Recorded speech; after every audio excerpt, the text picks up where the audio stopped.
Yokai Monsters 100 Monsters is a film that released in 1968.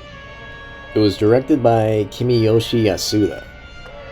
Yasuda is famous for the film Daimajin.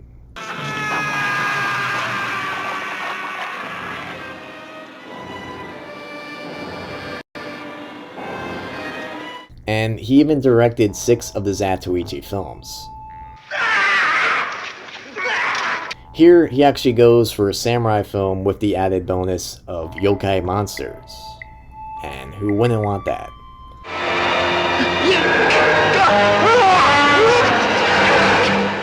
So, Yokai Monsters 100 Monsters is actually the first film of a trilogy. And the only reason I know about this film is because when I was searching through J-horror films, I saw this thumbnail of a long neck yokai. And immediately I became intrigued and just eventually found this film.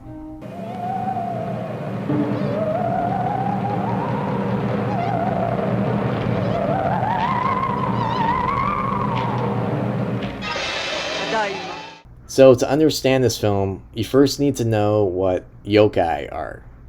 You probably already know, but yokai come from Japanese mythology. The word itself translates into 3 words: strange apparition, phantom, and ghost. Simply put, yokai are supernatural creatures from Japanese folklore. They aren't just ghosts. And each of them are different. Some bring good luck while others bring bad luck. Some are kind while others are evil. And some are extremely dangerous. The most common yokai you'll see are those that look like humans. The second most common look like animals. There's even a few that just look like objects, like the famous umbrella yokai.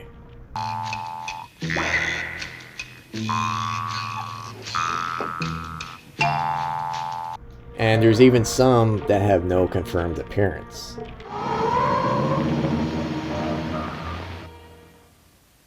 The first record we have of yokai first appeared in Japanese literature during the 8th century, although the term was not particularly popular until the mid-Edo period, so around the 17th century.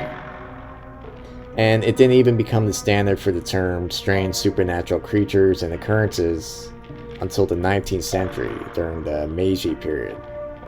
Before yokai became well known, such creatures were often referred to as mononoke, something spooky or unexplained. Also oni demons, although in this sense, it's more generally just vicious creatures, and not just ogres and trolls. There's also bakemono, which are goblins or ghosts, phantom monsters, or the obake, which is kind of similar to the bakemono. Yokai are also connected to kami, which are gods, and also Japanese folk religions that predate Shintoism and Buddhism. One interesting belief is that yokai exist as the embodiment of human struggles and emotions. So besides what I gave you, you can look up many videos on yokai. Right now, I just want to get into the film. So the title 100 Monsters is a pretty great title, and it makes you think about 100 yokai just wreaking havoc on an Edo period village. That isn't quite what we get, unfortunately, but it is still a fun little film, and it's a nice dive into the 60s J-horror era. Basically, the story is about bad guy landowners that want to tear down a building that the good guys own. This was, and it's still pretty common now, a very common villain trope. So, the bad guy in this is called Magistrate Tajimaya. He uses force, violence, and even murder to take over this tenement house and a shrine with the intent of tearing it down and then building a brothel in its place.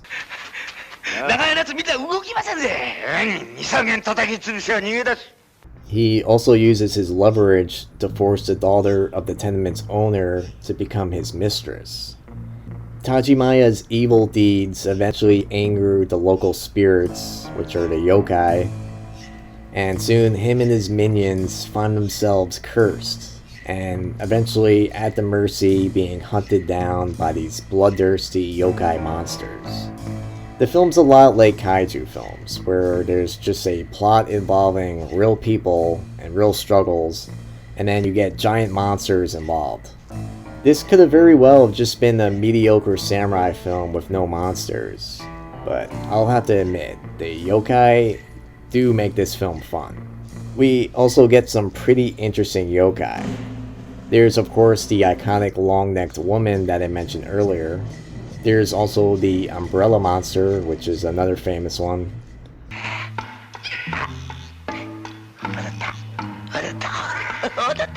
There's also faceless humans. There's a bunch others, but those are the ones that kind of stood out the most. Now, I'd be lying if I told you that these monsters didn't look fake. With the exception of the long-necked woman, because she's definitely the creepiest, and just a great example of just how you do practical effects. The yokai, though, are clearly just rubber puppets or actors in suits, so you kind of have to watch it with different expectations. I viewed it more just as I was watching a stage show that used puppets.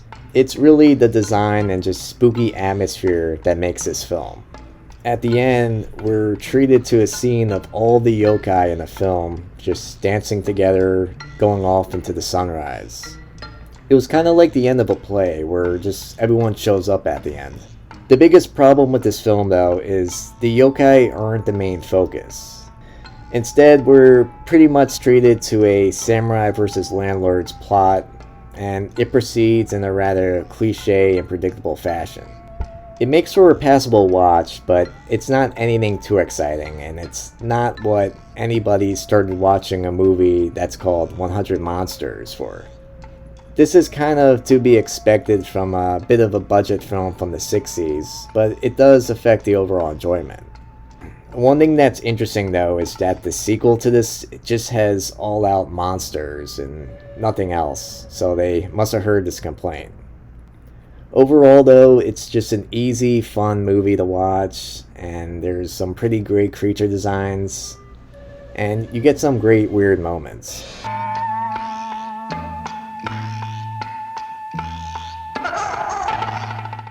I also like the fact that it takes place during feudal Japan, and it overall had a great atmosphere. I recommend this for anyone that's into B-movie monster flicks or just big fans of yokai. Anyway, thanks for watching and happy Halloween!